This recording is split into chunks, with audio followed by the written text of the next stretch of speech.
কোরআনে কারিমে যে সমস্ত নারীর উল্লেখ আছে আমরা একটু জানার চেষ্টা করি সংক্ষেপে।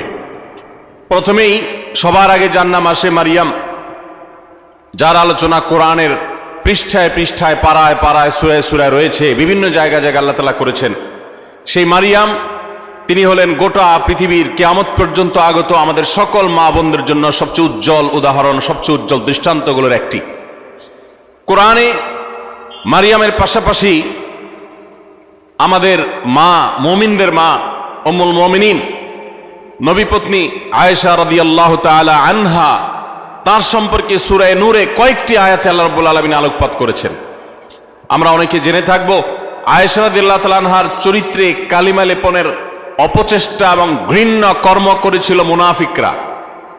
আল্লাহ রাব্বুল আলামিন তার পুততা, পবিত্রতা, তার সতীত্ব এবং তার ব্যাপারে যে মিথ্যা অপবাদ দেওয়া হয়েছে সেই মিথ্যা অপবাদ এবং ষড়যন্ত্র সম্পর্কে কোরআনে কারিমে অনেকগুলো আয়াত নাজিল করেছেন। একজন নারী তার চরিত্রে কালিমা লেপন করার অপচেষ্টা যখন করেছে কিছু সমাজের ঘৃণ্য পুরুষেরা, মুনাফিকেরা, আল্লাহ রাব্বুল আলামিন তার চরিত্রের পুততা পবিত্রতা প্রকাশ করবার জন্য, ঘোষণা দেবার জন্য কোরআনে কারিমে অনেকগুলো আয়াত নাজিল করেছেন। একজন নারী হিসেবে, একজন মুসলিম মেয়ে হিসেবে এই ঘটনা নিশ্চয় আমাদের জন্য আনন্দদায়ক, এই ঘটনা নিশ্চয় আমাদের জন্য প্রেরণাদায়ক। কোরআনে কারিমে আল্লাহ রাব্বুল আলামিন ইব্রাহিম আলাইহিস সালামের স্ত্রী হাজেরা এবং সারা আলাইহিমাস সালাতু ওয়াস সালাম, তাদের সম্পর্কে আল্লাহ রাব্বুল আলামিন আলোকপাত করেছেন। নাম সরাসরি উল্লেখ করেননি, কিন্তু আলোকপাত হয়েছে। কোরআনে কারিমে জাকারিয়া আলাইহিস সালামের স্ত্রীর আলোকপাত হয়েছে, মুসা আলাইহিস সালামের মায়ের আলোচনা হয়েছে, কোরআনে মুসা আলাইহিস সালামের বোনের আলোচনা হয়েছে, কোরআনে মুসা আলাইহিস সালামের স্ত্রীর আলোচনা হয়েছে যিনি ছিলেন শুআয়ব আলাইহিস সালামের মেয়ে, কোরআনে ফেরাউনের স্ত্রী আসিয়ার আলোচনা হয়েছে, কোরআনে বিলকিসের আলোচনা হয়েছে, কোরআনে ঈসা আলাইহিস সালামের নানী ইমরাতে ইমরান মারিয়ামের মায়ের আলোচনা হয়েছে, কোরআনে আইয়ুব আলাইহিস সালামের স্ত্রীর আলোচনা ইঙ্গিত হয়েছে, এবং কোরআনে উম্মাহাতুল মুমিনিন সমস্ত নবী পত্নীগণ, আমাদের মাগণ, প্রিয় নবী সাল্লাল্লাহু আলাইহি সাল্লামের স্ত্রীগণ, সম্মানিতা স্ত্রীগণ, তাদের আলোচনা হয়েছে। এবং আল্লাহ রাব্বুল আলামিন ঘোষণা দিয়েছেন যে ওয়াজওয়াজুহু উম্মাহাতুকুম, নবী সাল্লাল্লাহু আলাইহি সাল্লামের পত্নীগণ ঈমানদার তোমাদের মা, তাদের আলোচনা হয়েছে। কোরআনে খাদিজা রাদিয়াল্লাহু তাআলা আনহা সম্পর্কে আল্লাহ রাব্বুল আলামিন ইঙ্গিত করেছেন একাধিক আয়াতে। কোরআনে হাফসা রাদিয়াল্লাহু তাআলা আনহা সম্পর্কে ইঙ্গিত রয়েছে সূরা তাহরিমে। কোরআনে কারিমে যায়েনাব বিনতে জাহাশ রাদিয়াল্লাহু তাআলা আনহা সম্পর্কে আলোচনা রয়েছে। কোরআনে আরো বহু নারীর সম্পর্কে আলোচনা হয়েছে। আমরা কোরআনে এত নারীর আলোচনা রয়েছে, এত নারীর ইতিহাস রয়েছে, গুরুত্বপূর্ণ দিক উঠে এসেছে, সেটা আমরা অনেক মুসলিমরাও জানি না। ভাইরা আমার, এর পাশাপাশি আল্লাহ রাব্বুল আলামিন কোরআনে কারিমে এমন কিছু নারীর উদাহরণ তুলে ধরেছেন যারা তাদের অবাধ্যতার কারণে, তাদের নাফরমানের কারণে, তাদের মন্দ স্বভাবের কারণে, তাদের কুফরির কারণে, তারা আল্লাহর অবাধ্য হওয়ার কারণে, তাদের খারাপ পথে চলে যাওয়ার কারণে তাদের করুণ পরিণতি, আল্লাহর শাস্তির মুখোমুখি হতে হয়েছে, পৃথিবীর ইতিহাসে আস্থা করে নিক্ষিপ্ত হয়েছে। তাদের ইতিহাসও আল্লাহ তাআলা তুলে ধরেছেন শুধুমাত্র আমার মা বোনদের জন্য, ইমানদার মহিলাদের জন্য, তারা যেন সেখান থেকে শিক্ষা গ্রহণ করতে পারেন। ভাইরা আমার, কোরআনে কারিমের সূরা তাহরিম গুরুত্বপূর্ণ একটি সূরা রয়েছে। এই সূরা তাহরিমের শেষ তিনটি আয়াত 10, 11 এবং 12, এই তিনটি আয়াতে আল্লাহ রাব্বুল আলামিন চারজন নারীর দৃষ্টান্ত দিয়েছেন। চারজন নারীর দৃষ্টান্ত দিয়েছেন। এই চার নারীর মধ্যে দুজন ছিলেন আল্লাহর প্রিয় বান্দী, দুজন ছিলেন আল্লাহ তাআলার অনুগত, দুজন ছিলেন আল্লাহর একান্ত বান্দী, আল্লাহর প্রিয় মানুষ, আর দুজন নারী ছিলেন এমন যারা আল্লাহর অবাধ্যতায় লিপ্ত হয়েছেন, যারা আল্লাহর নাফরমানি করেছেন, যারা আল্লাহর প্রতি ঈমান আনে নাই, যারা কুফরি করেছে। আল্লাহ রাব্বুল আলামিন ভালো এবং মন্দ পাশাপাশি রেখে আমাদের সামনে উদাহরণ রেখে আমাদের মায়ের জাতিকে সেখান থেকে শিক্ষা গ্রহণ করার, তাদের করণীয় নির্ধারণ করার নির্ধারিত ঘোষণা এবং শিক্ষা দেওয়ার জন্য আল্লাহ তাআলা এগুলো উল্লেখ করেছেন। সূরা তাহরিমের এই 10 এবং 11, 12 শেষের তিনটা আয়াতের শুরুতেই আমরা দেখতে পাই আল্লাহ রাব্বুল আলামিন বলেছেন, দরাবাল্লাহু মাসালাল লিল্লাযিনা কাফারু ইমরাআতা নূহ ওয়া ইমরাআতা লূত, যারা কুফরি করেছে, পৃথিবীতে আল্লাহর প্রতি অবাধ্য হয়েছে, ইতিহাসের আস্থা করে নিক্ষিপ্ত হয়েছে, তাদের নাম নেয়ার মানুষও আজ পৃথিবীতে নাই। তাদের নাম উল্লেখ করা হলে সেটা ঘৃণা ভরে উল্লেখ করা হয়। করুণ পরিণতির মুখোমুখি তারা হয়েছে। আল্লাহর আযাব তাদের উভয়কে দুনিয়াতে ধ্বংস করেছে, সরাসরি আসমানে আযাব তাদেরকে স্পর্শ করেছে, এবং সেই আযাবের সাক্ষী এখনো রয়েছে পৃথিবীতে। রেড সি তার সাক্ষী। পৃথিবীতে আল্লাহ রাব্বুল আলামিন এখনো পর্যন্ত সেই আযাবের আলামত রেখে দিয়েছেন, এবং কোরআনে আল্লাহ ঘোষণা করেছেন আল্লাহর আযাবে ধ্বংস হওয়া জাতিদের জনপদগুলো ভ্রমণ করে তোমরা দেখো এবং শিক্ষা গ্রহণ করো। আমার মায়েরা, আমার বোনেরা, আল্লাহ রাব্বুল আলামিন সেরকম দুজন নারীর কথা বলেছেন। একজন হলেন নূহ আলাইহিস সালামের স্ত্রী, আরেকজন ছিলেন লূত আলাইহিস সালামের স্ত্রী। আল্লাহ তাআলা বলছেন কানাতা তাহতা আবদাইন, তারা দুজন নারী। অবাক করা বিষয় হলো তারা আল্লাহর নাফরমান ছিল, বেঈমান ছিল, কুফরিতে লিপ্ত ছিল, আল্লাহর প্রতি ঈমান আনে নাই, অথচ তারা দুজন নবীর স্ত্রী ছিলেন। নবীর ঘরে থেকেও তারা ঈমানদার হতে পারে নাই। এখান থেকে বোঝা যায় যে আমাদের সমাজে বহু আলেমের মেয়ে, বহু নেককার মানুষের মেয়ে, তাদের পরিবারের মেয়ে হয়ে অনেকে গর্ব করেন যে আমরা অমুক বংশের। এমনকি ছেলেদের বেলাও এই কথা প্রযোজ্য যে কোনো বংশ পরিচয় দিয়ে আল্লাহর কাছে কেউ কোনো মর্যাদা পাবে না কিয়ামতের দিন। আল্লাহর কাছে মর্যাদা পাবে বান্দার কর্ম দ্বারায়, তার বিশ্বাস দ্বারায়, তার আমল দ্বারায়। ইন্না আকরামাকুম ইনদাল্লাহি আতকাকুম, আমাদের মধ্যে কে বেশি মুত্তাকি আল্লাহ সেটা দেখবেন।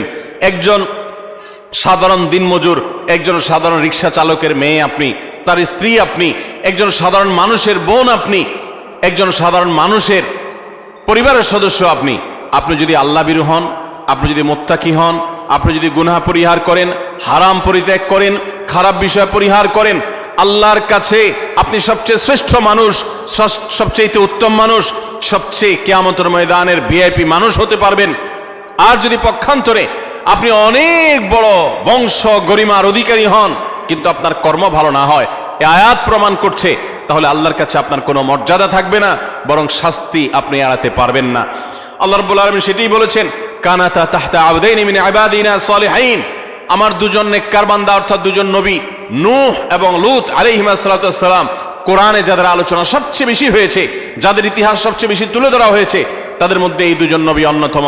লূত আলাইহিস সালামের এবং নূহ আলাইহিস সালামের এরকম দুইজন আল্লাহ তাআলার নেককার বান্দা এবং আল্লাহর প্রিয় নবী, তাদের স্ত্রী ছিলেন ফাখানাতাহুমা, এরপরও তারা তাদের প্রতি ঈমান আনে নাই, তারা আল্লাহর অবাধ্য হয়েছে, নাফরমানি করেছে।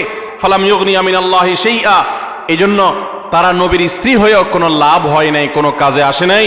ওয়াকিলা দুখুলান নার মা আদ-দাখিলিন, বরং তাদেরকে জাহান্নামে প্রবেশ করার জন্য পরিষ্কারভাবে বলে দেওয়া হয়েছে, অর্থাৎ তোমাদের কৃতকর্মের দরুন তোমরা জাহান্নামে নিক্ষিপ্ত হও, সেই করুণ পরিণতির কথা তাদেরকে জানিয়ে দেওয়া হয়েছে।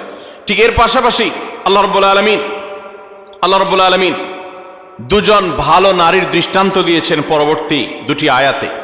সেই ভালো নারী যাদের দৃষ্টান্ত আল্লাহ রাব্বুল আলামিন দিয়েছেন সেটি হলো, তারা হলেন ওয়াদারাবাল্লাহু মাসাল লিল্লাযিনা আমানু ইমরাআতা ফিরআউন,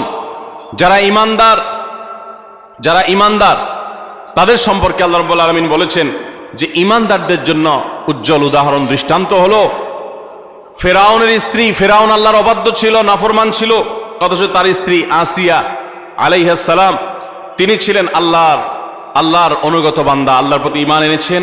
ইয ক্বালাত রাব্বি ইবলি ইনদাকা বাইতান ফিল জান্নাহ, তোমরা স্মরণ করো সেই সময়ের কথা যখন এই পাপিষ্ঠ ফিরআউন নিজের স্ত্রীকে কঠিন এবং পীড়াদায়ক যন্ত্রণাদায়ক শাস্তি দিয়ে তাকে হত্যা করেছে নির্মমভাবে।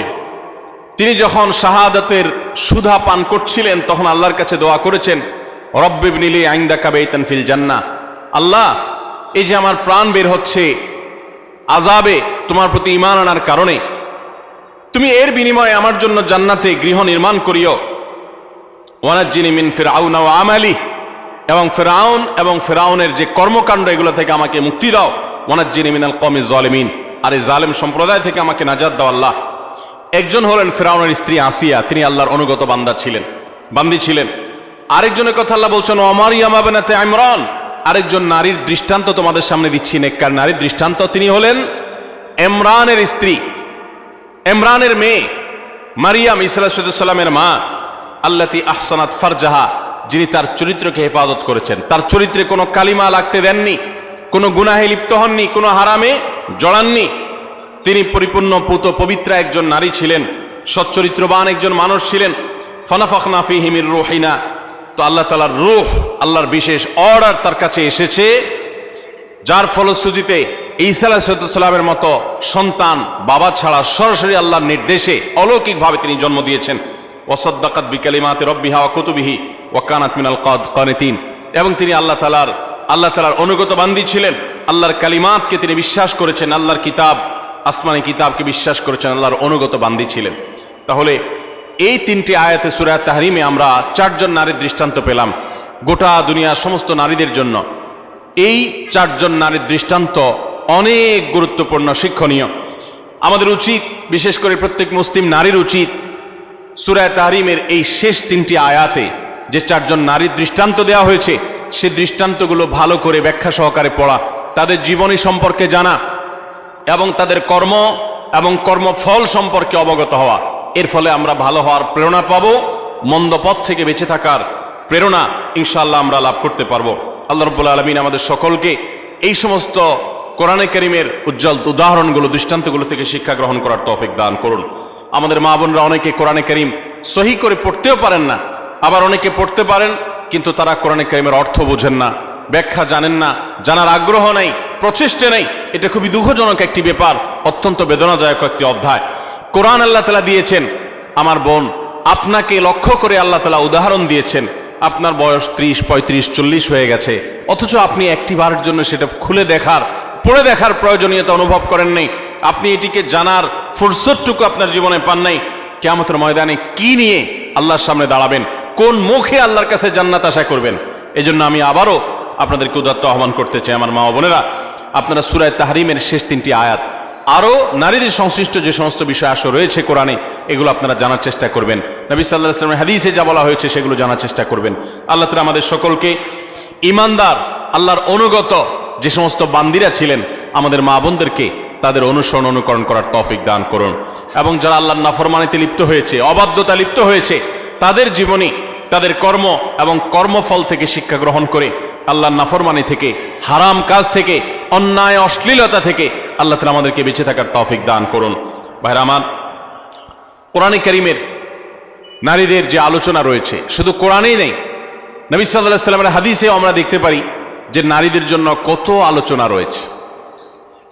আমরা কোরআন এবং হাদিসে নারীদের এমন 11টি বিশেষ বৈশিষ্ট্যের কথা উল্লেখ করতে চাই আজ, যে বৈশিষ্ট্যের কথা একজন মুসলিম নারী হিসাবে গর্বিত হওয়ার জন্য যথেষ্ট। আপনি নারী হিসাবে জন্ম লাভ করার জন্য আনন্দিত হতে হলে এই 11টি বৈশিষ্ট্য, এটার দিকে দেখাটাই যথেষ্ট। নারী জন্মের আনন্দ আপনি অনুভব করবেন শুধুমাত্র এই 11টি পয়েন্ট আপনি জানতে পারলে। আমরা অনেক মা বোনরা আছি, তারা জানি না। আমি আবারও বলছি, নারী অধিকারের নামে, নারী মুক্তির নামে, নারী স্বাধীনতার নামে, নানা মুখরোচক স্লোগানের নামে অনেক মুসলিম বোনদেরকে, মুসলিম মেয়েদেরকে আজ ভুল পথে পরিচালিত করা হচ্ছে। যারা পরিচালিত করছে তাদের সে সমস্ত কথায় পা দিয়ে যারা ইতোমধ্যে আল্লাহর অবাধ্যতায় লিপ্ত হয়েছেন, নাফরমানিতে লিপ্ত হয়েছেন, গুনাহের জগতে পা দিয়েছেন, তারা একটা পর্যায়ে তাদের জীবন ধ্বংস হয়ে যাওয়া, তাদের জীবনে হারিয়ে যাওয়া সম্পদ সম্পর্কে তাদের অনুভূতি, উপলব্ধি জাগ্রত হয়েছে এবং তারা ফিরে এসেছেন। বিশেষ করে পশ্চিমা দুনিয়াতে আমরা তাকালে দেখতে পাই যে পশ্চিমা দুনিয়াতে অহরহ মুসলিম মেয়েরা, অমুসলিম মেয়েরা তারা দলে দলে ইসলামে আসছে এবং সে সমস্ত দেশগুলোতে সবচেয়ে বেশি ইসলাম গ্রহণ করছে নারীরা, পুরুষদের তুলনায় বেশি ইসলাম গ্রহণ করছে তারা। তার কারণ মা বোনরা বুঝতে পারছেন, তারা দেখতে পাচ্ছেন সেখানে যে কিভাবে তাদেরকে ভুল পথে পরিচালিত করা হয়েছে। ইসলামের সুমহান আদর্শ তাদেরকে কত বেশি সম্মানিত করেছে। আসুন আমরা জেনে নেই নারী জন্মের আনন্দ হতে পারে এরকম 11টি পয়েন্ট কি আছে কোরআন এবং হাদিসে, যে বৈশিষ্ট্যগুলো একজন মুসলিম নারী হিসেবে আপনাকে গর্বিত করবে, আপনাকে আনন্দিত করবে, আপনাকে অনুপ্রাণিত করবে, আপনাকে উৎসাহিত করবে, আপনাকে আল্লাহর অনুগত বান্দী হতে সাহায্য করবে। নাম্বার 1, আমরা অনেকেই জানি হয়তো, আবার অনেকের অজানাও থাকতে পারে যে ইসলাম সর্বপ্রথম গ্রহণ করেছেন একজন নারী। আমাদের প্রিয় নবী সাল্লাল্লাহু আলাইহি ওয়াসাল্লামের প্রতি আল্লাহ তাআলা যখন ওহী প্রেরণ করলেন, তার সেই ওহীর প্রতি বিশ্বাস করেছেন সর্বপ্রথম একজন নারী। তার নাম কি? খাদিজা রাদিয়াল্লাহু তাআলা আনহা। কোন পুরুষ প্রিয় নবী সাল্লাল্লাহু আলাইহি ওয়াসাল্লামের প্রতি ঈমান আনেন নাই আগে, সবার আগে নারীরা ঈমান এনেছেন। খাদিজা রাদিয়াল্লাহু তাআলা আনহা ইসলামের প্রথম মুসলিম সদস্য নারী, কোন পুরুষ না। দ্বিতীয়ত, ইসলামের প্রথম শহীদ হলেন একজন নারী, সুমাইয়া রাদিয়াল্লাহু তাআলা আনহা। ইসলামের জন্য যিনি নিজের জীবনকে উৎসর্গ করেছেন, ইসলামের জন্য জীবন উৎসর্গ করার মতো এরকম গৌরব, এরকম মর্যাদার অধিকারী হয়েছেন একজন নারী, সুমাইয়া রাদিয়াল্লাহু তাআলা আনহা। ভাইরা আমার, আমাদের মুসলিম মেয়েদের আনন্দিত হওয়ার জন্য, তাদের আল্লাহর কাছে কৃতজ্ঞতা প্রকাশ করবার জন্য এই একটি পয়েন্ট যথেষ্ট, যে ইসলামের জন্য পৃথিবীতে যুগ যুগ ধরে পুরুষরাই সবচেয়ে বেশি তাদের আত্মত্যাগ করেছেন, শাহাদাত বরণ করেছেন, জীবন দিয়েছেন। কিন্তু এর সূচনা করেছেন একজন নারী, এর শুরুটা করেছেন একজন নারী। তিনি ছিলেন সুমাইয়া রাদিয়াল্লাহু তাআলা আনহা, এমন একজন সাহাবী, নির্মমভাবে তাকে শাহাদাতের পেয়ালা পান করতে হয়েছে। আল্লাহর দ্বীনের জন্য তিনি জীবন দিয়েছেন। আমার মা বোনরা, একজন নারী, তিনি শাহাদাতের এই পথ সর্বপ্রথম দেখিয়েছেন, প্রথম পেয়ালা তিনি পান করেছেন শাহাদাতের। এটি কি আমাদের মা বোনদের গর্বের জন্য যথেষ্ট নয়? তৃতীয়ত, প্রিয় নবী সাল্লাল্লাহু আলাইহি সাল্লাম তার জীবনের একেবারে শেষের দিকে এসে অত্যন্ত হৃদয়গ্রাহী যে ওসিয়ত ছিল, তার উপদেশ ছিল, সেই উপদেশের মধ্যে একটি ছিল ফাস্তাউসু বিন-নিসাই খায়রা। ভাইরা আমার, মা বাবা, মুরব্বীরা, প্রিয়জনেরা, তারা যখন মৃত্যুর মুখোমুখি হন, তারা যখন জীবনের শেষ প্রান্তে এসে উপনীত হন, তখন তারা তাদের একান্ত কাছের লোকদেরকে ডেকে ওসিয়ত করেন, উপদেশ দেন, তাদেরকে ডেকে এনে নসিহত করেন। জীবনের শেষ মুহূর্তে যাওয়ার সময় ছেলে মেয়েদের দিকে তাকিয়ে তাদের মাথায় হাত বুলিয়ে অত্যন্ত স্নেহ, পরম মমতার সাথে যে উপদেশ দেওয়া হয়, সেটার গুরুত্ব অপরিসীম। প্রিয় নবী সাল্লাল্লাহু আলাইহি সাল্লামও ঠিক তার জীবনের একেবারে শেষে এসে তিনি কিন্তু ঐতিহাসিক ভাষণে তিনি মেয়েদের প্রতি সদ্ব্যবহার করার জন্য, তাদের ব্যাপারে নবী সাল্লাল্লাহু আলাইহি সাল্লাম থেকে কল্যাণের উপদেশ গ্রহণ করবার জন্য তিনি নির্দেশ দিয়ে গেছেন, ফাস্তাউসু বিন-নিসাই খায়রা। হে দুনিয়ার মানুষ, তোমরা মেয়েদের ব্যাপারে কল্যাণের আচরণ, ভালো আচরণ করার ব্যাপারে আমার কাছ থেকে উপদেশ গ্রহণ করো, আমি তোমাদের ওসিয়ত করে গেলাম। প্রিয় নবী সাল্লাল্লাহু আলাইহি সাল্লাম এরকম হৃদয়গ্রাহী ভাষায় মা বোনদের ব্যাপারে সাবধান সতর্ক করে গেছেন। তার জীবনের শেষ সতর্ক বাণীগুলোর মধ্যে থেকে একটি, যে নারীদের ব্যাপারে তোমরা আমার কাছ থেকে উপদেশ গ্রহণ করো, কল্যাণ, তাদের সাথে তোমরা কল্যাণের আচরণ করবে, তাদের কল্যাণকামী হবে, সুন্দর আচরণ করবে, তাদের কোনো কষ্ট দিবে না। অর্থাৎ এই মর্মে আমি তোমাদেরকে ওসিয়ত করে যাচ্ছি, আমার এই ওসিয়তকে তোমরা মেনে চলবে। মায়েদের আনন্দের একটা বিষয় এটি, তাদের গর্ব করার মতো একটি বিষয় এটি, যে প্রিয় নবী সাল্লাল্লাহু আলাইহি সাল্লাম জীবনের শেষ ওসিয়তগুলোর মধ্যে থেকে একটি ছিল আমাদের ব্যাপারে, আমাদের ব্যাপারে যেন সবাই সজাগ থাকে, সুন্দর দৃষ্টি রাখে। নাম্বার 4, আমরা জানি যে কোরআনে কারিমে আল্লাহ রাব্বুল আলামিন নারীদের সূরা নামে সূরা রেখেছেন, পুরুষদের সূরা এরকম নামে, অর্থাৎ পুরুষদের সংশ্লিষ্ট সূরা বলতে আলাদা কোনো সূরা রাখেন নাই। শুধু তাই নয়, কোরআনে কারিমের সবচেয়ে বড় দীর্ঘ আয়াতনের গুরুত্বপূর্ণ সূরা হলো সূরাতুন নিসা। এই সূরাতুন নিসা আল্লাহ তাআলা নারীদের নামে নামকরণ করেছেন। সেখানে নারীদের সমস্ত অধিকারগুলো, তাদের বিধিবিধানগুলো, তাদের মর্যাদা, তাদের করণীয়, তাদের জন্য মোটিভেশন আল্লাহ তাআলা সেখানে রেখেছেন। শুধু সূরা নিসাই নয়, কোরআনে কারিমে আল্লাহ রাব্বুল আলামিন সূরা নিসার পাশে সূরা তাহরিম, সূরা তালাক, সূরা মুজাদালা, অনেকগুলো সূরা নারীদের জন্য, নারীদের বিধিবিধান সংশ্লিষ্ট বিষয়গুলোর জন্য আল্লাহ তাআলা নাজিল করেছেন। এগুলো এক একটা 2 পৃষ্ঠা 4 পৃষ্ঠার সূরা, আর সূরা নিসা তো বহু পৃষ্ঠা সম্বলিত সূরা। কোরআনে কারিমে 25 জন নবী রাসূলের আলোচনা যেরকম রয়েছে, ঠিক একইভাবে 20-25 জন মহিয়সী নারীর আলোচনা কোরআনে রয়েছে। কোরআনে আল্লাহ রাব্বুল আলামিন এতগুলো নারীর আলোচনা, বিভিন্ন প্রসঙ্গে যে ইঙ্গিত করেছেন, আলোচনা করেছেন, এখান থেকে মাতৃজাতির প্রতি যে মর্যাদা রয়েছে সেটি ইসলামে যে মর্যাদা রয়েছে সেটি প্রকাশিত হয়। নারী হিসাবে আনন্দিত হওয়ার জন্য এই পয়েন্টটা কি যথেষ্ট নয়, যে কোরআন তাদেরকে এত গুরুত্ব দিয়েছে, এত মর্যাদা দিয়েছে? সম্মানিত উপস্থিতি, 5 নম্বর, নবী সাল্লাল্লাহু আলাইহি সাল্লামের ঐতিহাসিক বক্তব্য, ঐতিহাসিক হাদিস রয়েছে, আপনারা অনেকে জানেন। তিনি বলেছেন, খায়রুকুম লি আহলি ওয়া আনা খায়রুকুম লি আহলি। পুরুষদের জন্য তিনি নারীদের নারীদের কাছ থেকে ভালো হওয়ার সার্টিফিকেট নেওয়াকে ভালো হওয়ার পূর্ব শর্ত হিসেবে উল্লেখ করেছেন। এটা নারী জাতির জন্য আনন্দের বিষয় যে পৃথিবীর কোনো পুরুষ তিনি আল্লাহর খাতায় ভালো এটা তার নাম লেখাতে হলে, আল্লাহর কাছে ভালো প্রমাণ হতে হলে তার স্ত্রীর কাছে তিনি ভালো এই সার্টিফিকেট নিতে হবে। সার্টিফিকেট নেওয়া বলতে কাগজে সার্টিফিকেট না, যে ব্যক্তি তার আচার আচরণ দ্বারায়, তার কর্মকাণ্ড দ্বারায়, তার উত্তম ব্যবহার দ্বারায়, তার সুন্দর আখলাক দ্বারায় তার স্ত্রীকে এতটা সন্তুষ্ট করতে পেরেছে যে স্ত্রী মন থেকে তার স্বামীকে ভালো মানুষ হিসেবে জানে, এই সার্টিফিকেট, এই সাক্ষ্য স্ত্রীর কাছ থেকে এই মূল্যায়ন পাওয়ার আগ পর্যন্ত মানুষ আল্লাহর কাছে শ্রেষ্ঠ হয় না। নবী সাল্লাল্লাহু আলাইহি সাল্লাম এই ঐতিহাসিক বাণীর মাধ্যমে নারী জাতিকে কোন মর্যাদা আসীন করেছে চিন্তা করুন। আমাদের দেশে চারিত্রিক সনদপত্র বিভিন্ন জনপ্রতিনিধিগণ ইস্যু করে থাকেন, মেম্বার, চেয়ারম্যান, কমিশনাররা দিয়ে থাকেন। এর ফলে তাদের একটা মর্যাদা বোঝা যায় যে তারা সাধারণ নাগরিকের, সাধারণ মানুষের, সর্বস্তরের মানুষের চারিত্রিক সনদপত্র ইস্যু করে থাকেন। ইসলাম সমস্ত পুরুষদের চারিত্রিক সনদপত্র ইস্যু করার অধিকার নারীদের হাতে দিয়েছেন, স্ত্রীদের হাতে দিয়েছেন। স্ত্রী যদি বলে যে আমার স্বামী, তার আচার আচরণ, ব্যবহার, তার কর্মকাণ্ড সবকিছু মিলিয়ে তিনি একজন ভালো মানুষ, এটি আমি বলতে পারি, এটা যদি মন থেকে কোনো নারী তার স্বামী সম্পর্কে সাক্ষ্য দেন তাহলে আল্লাহর কাছে তিনি অত্যন্ত মর্যাদাবান মানুষ হিসেবে প্রমাণিত হন। সম্মানিত উপস্থিতি, এখান থেকে মায়ের জাতি, নারী জাতির প্রতি ইসলাম যে মর্যাদা দিয়েছে সেটা দিনের আলোর মতো পরিষ্কার হয়ে যায়। নবী করিম সাল্লাল্লাহু আলাইহি ওয়াসাল্লাম আরো বলেছেন, ওয়া আনা খায়রুকুম লি আহলি, তোমরা প্রত্যেকটা পুরুষ তোমাদের স্ত্রীদের কাছে ভালো আচরণ করে যতটা ভালো হতে পেরেছো, নবী সাল্লাল্লাহু আলাইহি ওয়াসাল্লাম তার নিজের কথা বলেছেন। 9 জন স্ত্রী থাকার পরেও তিনি তাদের সম্পর্কে তার নিজের বক্তব্য হলো যে আমি আমার সমস্ত স্ত্রীদের কাছে, তোমরা যতটা ভালো হতে পেরেছো স্ত্রীদের কাছে, আমি হলাম তোমাদের চাইতেও আমার স্ত্রীর কাছে বেশি ভালো। অর্থাৎ আমার স্ত্রীরা আমাকে ভালো বনে এত বেশি জানে যেটা তোমাদেরকে তোমাদের স্ত্রীরা জানা। কত বেশি উত্তম আচরণ করলে নবী সাল্লাল্লাহু আলাইহি ওয়াসাল্লাম এই আসনে আসীন হতে পেরেছেন। ভাইরা আমার, কতটা আস্থা থাকলে এভাবে বলা যায়।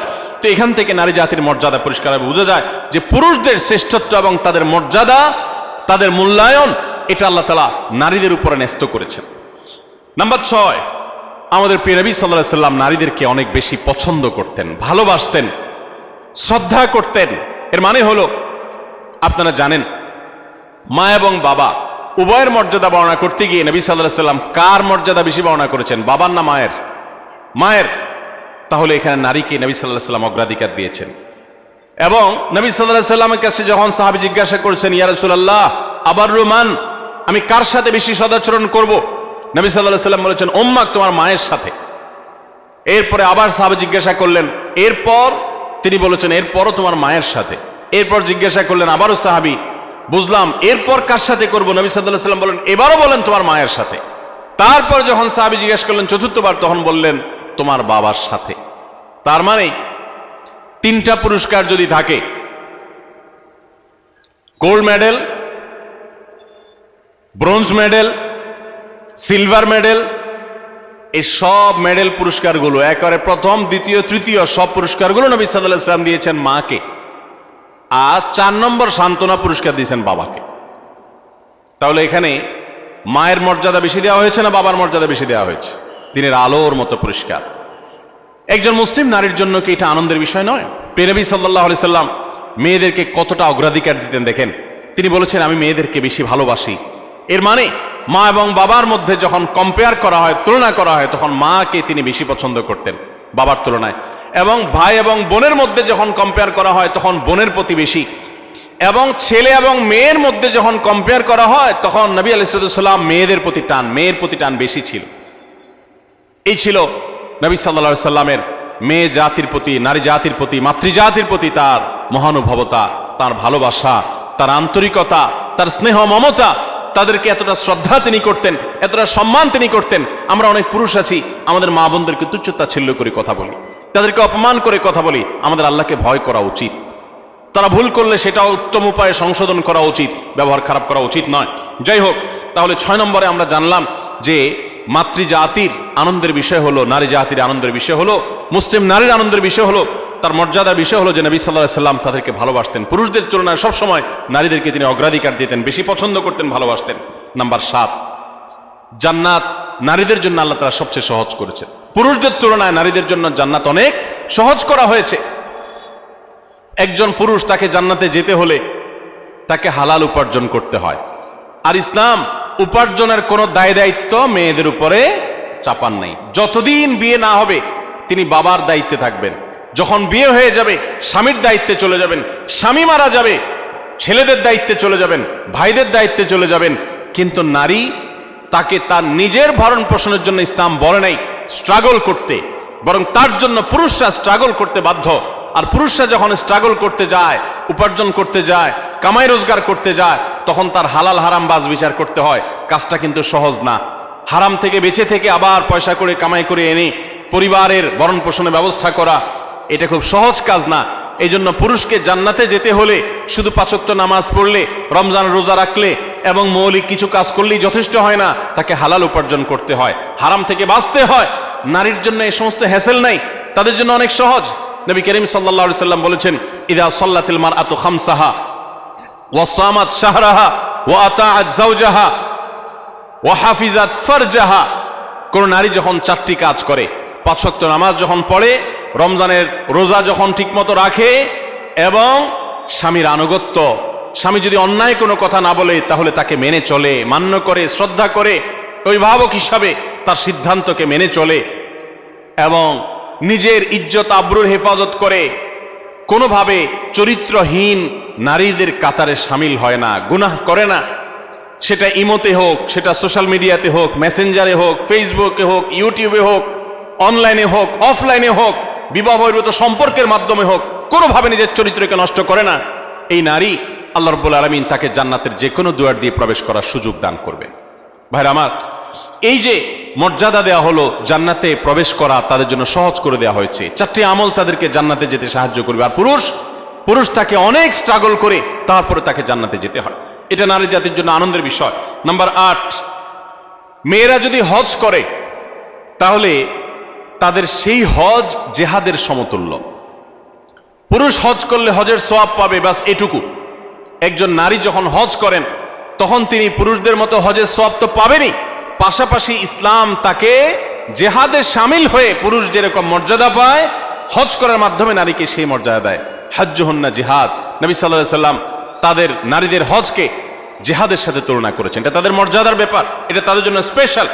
ঠিক একইভাবে নম্বর 9, নারীরা যদি কোনো সন্তানদেরকে সুন্দরভাবে জন্মদানের পর লালন পালন করে, বিশেষ করে জন্মদান করতে গিয়ে যদি কোনো নারী মৃত্যুবরণ করেন তাহলে তাকে শাহাদাতের মর্যাদা দেওয়ার কথা বলা হয়েছে। এবং তারা যদি নিজেদের সন্তানকে সুন্দরভাবে লালন পালন করেন তার জন্য জান্নাতের গ্যারান্টির কথা বলা হয়েছে। সন্তান লালন পালন করা আলাদা ইবাদত, আলাদা মর্যাদার বিষয়। সন্তান জন্ম দেওয়া আলাদা ইবাদতের বিষয় তাদের জন্য। নাম্বার 10, যদি দুনিয়ার কোনো মানুষ, কোনো পুরুষ যদি কোনো নারী জন্ম দেয় এবং কোনো মেয়ে জন্ম দেওয়ার পর সে মেয়েকে যদি উত্তমভাবে লালন পালন করে, তাকে সুপাত্রস্থ করে, তার ভরণ পোষণ ব্যবস্থা করে, তার প্রতি সদাচরণ করে, মেয়ে হিসাবে তাকে তুচ্ছতাচ্ছিল্য না করে, ছোট না করে, তার হক নষ্ট না করে, এরকম যদি নারীদের সাথে সুন্দর আচরণ করে, তো আল্লাহ রাব্বুল আলামিন ওই পুরুষদের জন্য জান্নাতের গ্যারান্টি দিয়েছেন। জান্নাতের গ্যারান্টি দিয়েছেন, নিরাপত্তা নিয়েছেন, তিনি নিরাপত্তা দিয়েছেন, জান্নাতের ওয়াদা করেছেন। নবী সাল্লাল্লাহু আলাইহি সাল্লাম কথা দিয়েছেন যে পুরুষরা 2টি মেয়ে সন্তান জন্ম দিবে এবং তাদের সাথে উত্তম আচরণ করবে, ব্যবহার করবে, তাদের হক আদায় করবে। নবী করিম সাল্লাল্লাহু আলাইহি সাল্লাম তাদের জান্নাতের জিম্মাদারি নিয়েছেন, জান্নাতের দায়িত্ব নিয়েছেন। এবং অন্য আরেকটি হাদিসে আছে নবী সাল্লাল্লাহু আলাইহি সাল্লাম জান্নাতে তার সাথে থাকার সৌভাগ্য হবে বলেছেন যদি কেউ তার 2টি বোন অথবা 2টি মেয়েকে সুন্দরভাবে, উত্তমভাবে তাদের সাথে আচার আচরণ করে, ব্যবহার করে, তাদের হক আদায় করে, কোনো ক্ষেত্রে ত্রুটি না করে, যত্ন করে, তাহলে সে ব্যক্তি শুধু জান্নাতে যাবে তা নয়, নবী সাল্লাল্লাহু আলাইহি সাল্লামের সাথে জান্নাতে থাকতে পারে। ভাইরা আমার, কোরআন এবং হাদিসের কোথাও আমি আজও পর্যন্ত পাই নাই 1 ডজন ছেলে জন্ম দিলে, 1 ডজন ছেলে জন্ম দিলে, 10টা 12টা ছেলে জন্ম দিলে, তাদের সাথে সুন্দর আচরণ করলে, কোরআন হাদিসে কোথাও তার জন্য ফজিলত মর্যাদা হিসাবে স্পেশাল ভাবে জান্নাতে যাওয়ার ঘোষণা, নবী সাল্লাল্লাহু আলাইহি ওয়াসাল্লামের সাথে জান্নাতে থাকার সৌভাগ্যের কথা কোথাও ঘোষণা করা হয়েছে এমন কোন হাদিসের কথা আমি জানি না, এমন কোন আয়াত কোরআনে নাই। কিন্তু 2জন মেয়েকে, 2জন বা 2জনের অধিক মেয়েকে যদি কোনো বাবা মা লালন পালন করেন, সুন্দরভাবে তাদের সাথে সদাচরণ করেন, দুর্ব্যবহার না করেন, তাদেরকে কোণঠাসা করে না রাখেন, মেয়ে হিসাবে তাদের প্রতি জুলুম না করেন, তাহলে ওই ব্যক্তিদের জন্য জান্নাতের গ্যারান্টির কথা বলেছেন। তাহলে নারী হিসাবে জন্ম লাভ করা এটা আনন্দের বিষয় মুসলমান মেয়েদের জন্য। ইসলাম তাদেরকে এত মর্যাদা দিয়েছে। ভাইরা আমার, 11 নম্বর নারী হিসাবে জন্ম লাভের যে আনন্দ আমাদের জন্য রয়েছে তা হলো নবী করিম সাল্লাল্লাহু আলাইহি সাল্লাম পরিষ্কারভাবে জানিয়েছেন, মান বুলিয়া মিন হাদিহিল বানাতি শাইআ, যদি কোনো মেয়ে দিয়ে আল্লাহ তাআলা কাউকে পরীক্ষায় ফেলে দেন। অনেক বাবা আছেন না, মেয়েদেরকে নিয়ে বিপদে আছেন, যে মেয়ে হয়েছে তার এই জন্য অনেক কথা শুনতে হয়। অনেক মহিলা আছে না এখনো, যে একটার পর একটা মেয়ে হয়, সমাজের মানুষ নানান বাজে কথা বলে মূর্খতার কারণে, অজ্ঞানতার কারণে। অনেক বাবা আছেন মেয়ে হয়েছে এই জন্য জামাই বেন সাহেবের অনেক কটু কথা তাকে শুনতে হয়। অনেক সময় তালাক প্রাপ্তা হয়ে মাজলুম হয়ে সে মেয়ে বাবার বাড়িতে ফিরে আসেন। তো কোনো মানুষ, সে বাবা হোক, সে স্বামী হোক, সে ভাই হোক, কোনো মানুষ যদি কোনো মেয়েকে নিয়ে বিপদে পড়ে বা তার কারণে তার মুখটা একটু ছোট হয় বা পরীক্ষায় পড়ে কোনোভাবে, এবং সে যদি এরপরে ওই মেয়ের প্রতি অসদাচরণ না করে, ফাহসানা ইলাইহিন্না, বরং ওই মেয়ের সাথে ভালো আচরণ করে। বাবা মেয়ে তালাক প্রাপ্তা হয়ে আসছে, কটু কথা বলে না, ভাইরা খোঁচা দিয়ে কথা বলে না যে স্বামীর সংসার করতে পারস নাই, এসে উঠছিস আমাদের ঘরে, বরং তারা তার প্রতি সদাচরণ করে, আল্লাহর ফয়সালা মেনে নিয়ে তারা সুন্দর আখলাক দেখায়। এরকম যদি কেউ করে তো ওই পুরুষদের জন্য, ওই মানুষদের জন্য নবী সাল্লাল্লাহু আলাইহি সাল্লাম বলেছেন, কুন্না লাহু সিতরাম মিনান নার, এই নারী যার কারণে তারা একটু কষ্টের মধ্যে পড়েছে, একটু পরীক্ষার মধ্যে পড়েছে, একটু সমাজে তারা হেয় হয়েছে, জুলুমের শিকার হয়েছে, তো বোনের কারণে, মেয়ের কারণে যে বাবা, যে ভাই এতটুকু কোণঠাসা পরিস্থিতিতে পড়েছেন, এরকম জটিলতার মধ্যে পড়েছেন, তারা যদি সবর করেন এবং তারা যদি মেয়ের সাথে এর কারণে খারাপ আচরণ না করেন, ভালো আচরণ করেন, তো নবী সাল্লাল্লাহু আলাইহি সাল্লাম বলেছেন এই মেয়ে কিয়ামতের ময়দানে তাদের জাহান্নাম থেকে বাঁচার ডাল হবে, জাহান্নাম থেকে বাঁচার কারণ হবে।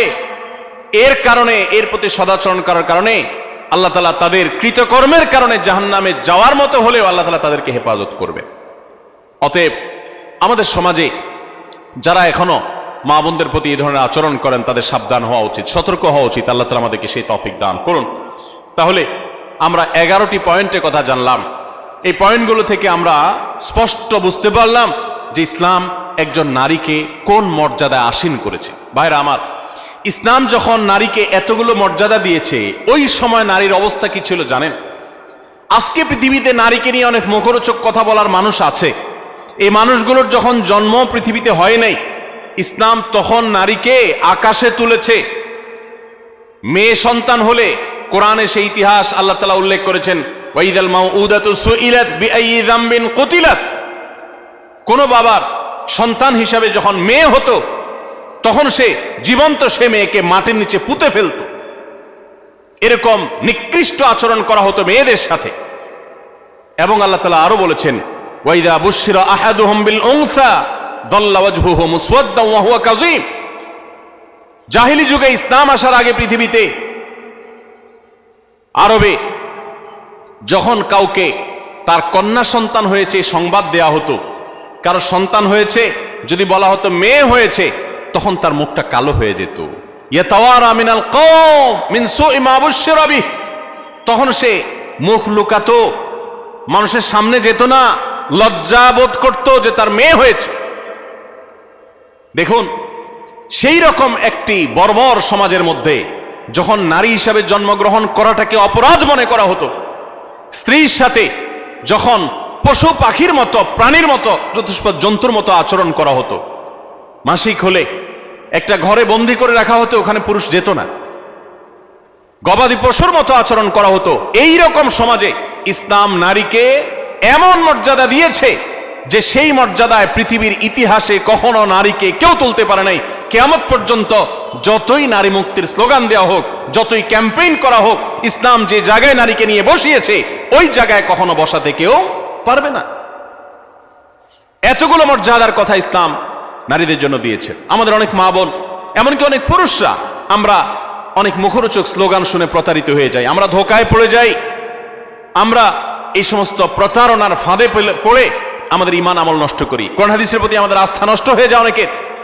দেখুন, ইসলাম একজন নারীকে যে মর্যাদাগুলো দিয়েছে, এই 11টি মর্যাদার কথা আমরা আবারও এক নজরে বলে দিচ্ছি। নাম্বার 1, প্রথম ইসলাম গ্রহণ করার গৌরব আল্লাহ তাআলা একজন নারীকে দিয়েছেন, কোন পুরুষকে দেন নাই। তিনি ছিলেন খাদিজা রাদিয়াল্লাহু তাআলা আনহা, ইসলামের প্রথম সদস্য একজন নারী। আবু বকর রাদিয়াল্লাহু তাআলা তারপর ইসলাম গ্রহণ করেছেন। সবার আগে ইসলাম গ্রহণ করেছেন কে? খাদিজা রাদিয়াল্লাহু তাআলা আনহা। নারী জাতির জন্য কত গৌরবের বিষয়, এটা আল্লাহ তাআলা এই মর্যাদা দিয়েছেন তাদেরকে। দ্বিতীয়ত, ইসলামের জন্য সবচেয়ে বড় আত্মত্যাগের বিষয় হলো শাহাদাত, নিজের জীবন আল্লাহর রাস্তায় বিলিয়ে দেওয়া। ইসলামের জন্য সর্বপ্রথম জীবন বিলিয়ে দেওয়ার এই মর্যাদা, এই গৌরব আল্লাহ তাআলা দিয়েছেন একজন নারীকে, তিনি ছিলেন সুমাইয়া রাদিয়াল্লাহু তাআলা আনহা। তৃতীয়ত, প্রিয় নবী সাল্লাল্লাহু আলাইহি সাল্লামের বিদায় হজে তার জীবনের শেষের দিকে যে ঐতিহাসিক বক্তব্য দিয়েছেন, সেই ঐতিহাসিক ভাষণে যাদের প্রতি বিশেষ যত্নশীল হওয়ার জন্য পুরুষদেরকে অন্য সবাইকে নির্দেশ করেছেন তারা হলেন নারীরা। ফাস্তাউসু বিন-নিসাই খায়রা, তোমরা মেয়েদের প্রতি সদাচরণ করার ব্যাপারে আমার কাছ থেকে ওসিয়ত গ্রহণ করো, আমি ওসিয়ত করতেছি তোমাদেরকে। নবী সাল্লাল্লাহু আলাইহি ওয়াসাল্লাম নারীদের প্রতি সদাচরণ করার ওসিয়ত করে গেছেন, এটা নারী জাতির জন্য গৌরবের বিষয়। নাম্বার 4, কোরআনে কারীম নারী জাতিকে এত গুরুত্ব দিয়েছে যে কোরআনের সবচেয়ে বড় সূরাগুলোর একটি হলো সূরাতুন নিসা, নারীদের সূরা। সূরায়ে নাজিল করেছেন আল্লাহ তাআলা নারীদের সূরা বলে। পুরুষদের সূরা বলতে সূরাতুর রিজাল বলতে কোনো সূরা নেই, নারীদের সূরা বলতে সূরা আছে। শুধু তাই নয়, কোরআনে কারীমে এই সূরায় যেরকম নারীদের অধিকার, তাদের জন্য উপদেশ, তাদের প্রতি অন্যদের কর্তব্য, তাদের সংশ্লিষ্ট বিধিবিধান আলোকপাত করেছেন, ঠিক একইভাবে কোরআনে কারীমে আরো অনেকগুলো গুরুত্বপূর্ণ সূরা, কয়েক পৃষ্ঠাব্যাপী যে সমস্ত সূরা রয়েছে, সূরা তাহরিম, সূরা তালাক, সূরা মুজাদালা নারীদের জন্য উল্লেখ করেছেন। কোরআনে 25 জন নবী রাসূলের যেরকম আল্লাহ তাআলা আলোচনা করেছেন, 20-25 জন মহিয়সী নারীর আলোচনা করেছেন।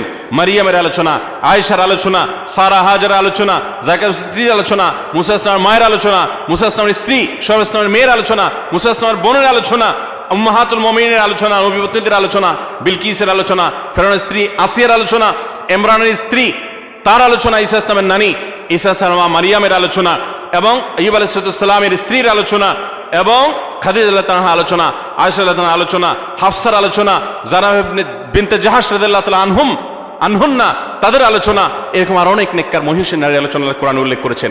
এ থেকে কোরআন যে নারীদের মর্যাদা সেটি বোঝা যায়।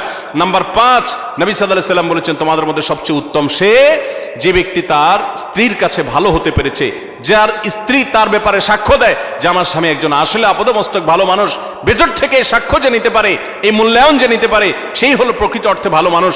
নারীদের কাছে পুরুষদের মর্যাদার মূল্যায়নের চাবিকাঠি এবং সুইচ নবী সাল্লাল্লাহু আলাইহি সাল্লাম তাদের হাতে দিয়ে দিয়েছেন। কত বড় মর্যাদার বিষয়টি তাদের জন্য। নাম্বার 6, নবী সাল্লাল্লাহু আলাইহি সাল্লাম সবসময় নারীদেরকে বেশি অগ্রাধিকার দিতেন, পুরুষের তুলনায় বেশি পছন্দ করতেন, ভালোবাসা দিতেন, স্নেহ মমতা দিতেন। এজন্য মেয়েদের প্রতি তার ভালোবাসা ছিল অনেক বেশি। শুধু তিনি নন, ইমাম মালিক রাহমাতুল্লাহ আলাইহি বলেছেন, আল আম্বিয়া ওয়া আবুল বানাত, নবীগণ হলেন মেয়েদের বাবা। বেশিরভাগ নবীদেরকে আল্লাহ তাআলা মেয়ে সন্তান বেশি দিয়েছেন, এটা তাদের জন্য গৌরবের।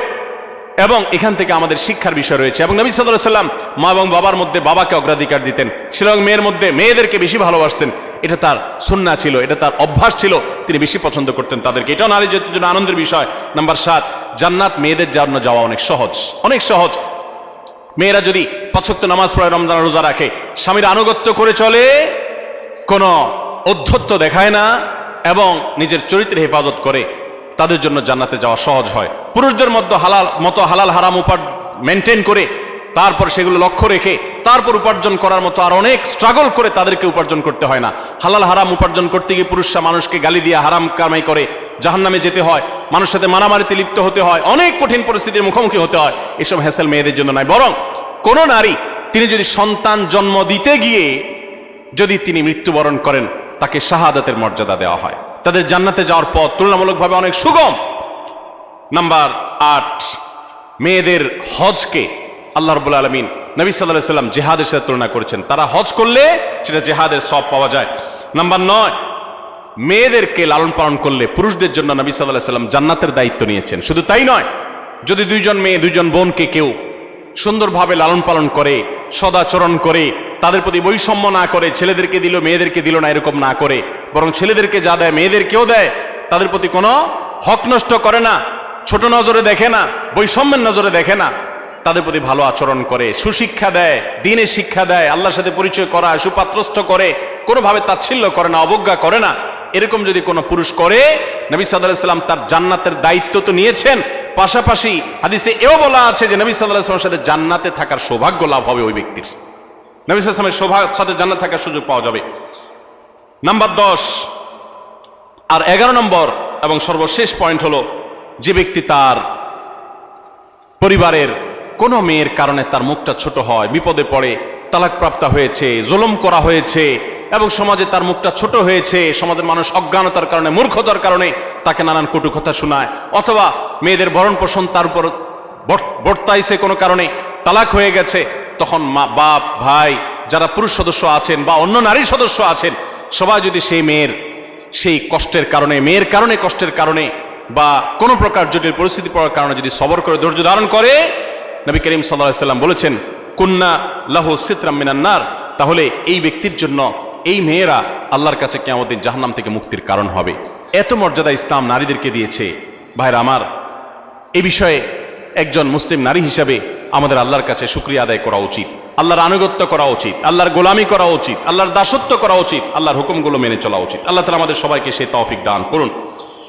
একজন মুসলিম নারী হিসাবে জন্ম লাভ করার আনন্দের 11টি পয়েন্ট, 11টি কারণ এবং আনন্দিত হওয়ার 11টি উপলক্ষের কথা আমি তুলে ধরেছি। আরো বহু পয়েন্ট আছে, কোরআন হাদিস ঘাটলে আপনি দেখবেন ইসলাম কোথায় নিয়ে গেছে নারীকে। আমি আবারও বলছি, এখন নারীদের পক্ষে অনেক লম্বা লম্বা কথা বলার মানুষ পাওয়া যায়। বেশিরভাগ যারা নারীদের অধিকার নিয়ে কথা বলে, এদের বেশিরভাগের উদ্দেশ্যই অসৎ, পদ্ধতি ত্রুটিপূর্ণ। নারীদের অধিকার দিতে গিয়ে তাদেরকে রাস্তার বাহির করে ফেলে, তাদেরকে বিপদগামী করে ফেলে। দেখুন, যারা নারীদেরকে অধিকার দেওয়ার কথা বলে, তাদের বাইরে চাকরি বাকরি ইত্যাদির বন্দোবস্ত হওয়ার পক্ষে স্লোগান দেয়, কথা বলে, মনে হয় যে তারা নারীদের উপার্জনের ব্যাপারে সিরিয়াস। তারা দেখবেন যুবতী নারীদের চাকরি দেওয়ার ব্যাপারে সিরিয়াস। যে সমস্ত নারীরা রিটায়ারমেন্টে চলে গেছেন, বৃদ্ধা হয়ে গেছেন, তাদের দেখার কেউ নাই, এদের জন্য দেখবেন চাকরির পথ এরকম সুগম তারা করতে চায় না, বেছে বেছে তারা ইয়াং মেয়েদের চাকরি দিতে চায়। এখান থেকে তাদের উদ্দেশ্যের অসততা পরিষ্কারভাবে বোঝা যায়। যাই হোক, একজন মুসলিম নারী হিসাবে আমাদের আনন্দের অনেকগুলো বিষয় আছে। আল্লাহ তাআলা আমাদেরকে সবাইকে সেজন্য শুকরিয়া আদায় করার তৌফিক দান করুন।